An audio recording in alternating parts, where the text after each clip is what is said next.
Bayangkan kamu bekerja setiap hari, punya gaji, tapi pulang ke rumah yang lebih kecil dari lemari pakaian. Inilah kenyataan hidup ratusan ribu orang di Hong Kong.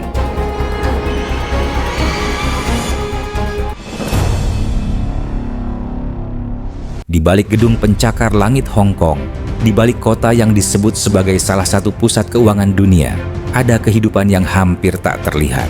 Bukan di gang gelap, bukan di jalanan, tapi di dalam gedung-gedung tinggi. Inilah yang disebut rumah peti mati. Sebagian besar penghuninya bukan pengangguran. Mereka bekerja setiap hari. Gaji mereka berkisar antara 5.000 sampai 12.000 dolar Hong Kong per bulan, atau sekitar 10 hingga 24 juta rupiah.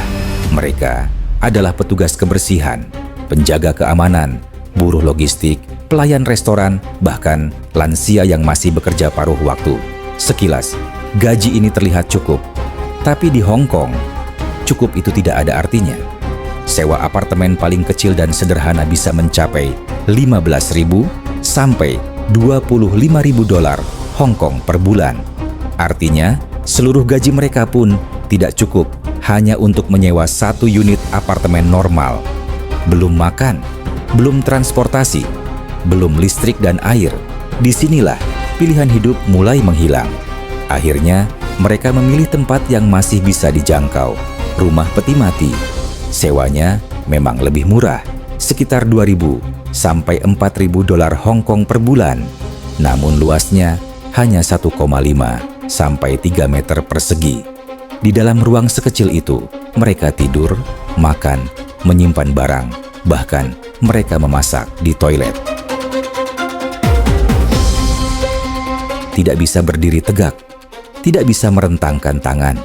Barang ditumpuk ke atas, udara pengap, kamar mandi dan dapur dipakai bersama puluhan orang.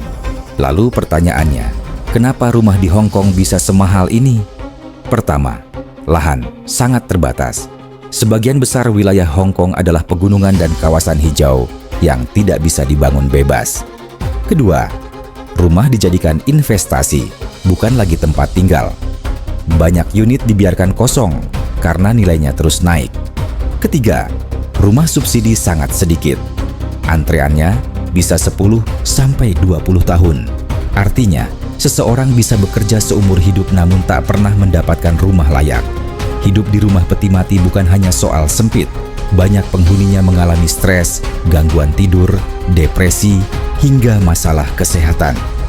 Bayangkan, setelah seharian bekerja, kamu pulang ke tempat yang bahkan tidak memberimu ruang untuk berdiri. Ironisnya, tempat kerja terasa lebih luas daripada rumah. Apakah mereka punya pilihan? Bagi sebagian besar, tidak. Pindah kota berarti kehilangan pekerjaan, menunggu rumah subsidi terlalu lama, sewa apartemen normal mustahil dijangkau. Maka mereka bertahan, bukan karena nyaman, tapi karena terpaksa. Hong Kong dikenal sebagai kota modern, kota masa depan. Namun, bagi ratusan ribu warganya, masa depan justru terasa semakin menyempit. Rumah peti mati bukan sekadar ruang kecil. Ia adalah simbol ketika kerja keras tidak lagi menjamin hidup layak.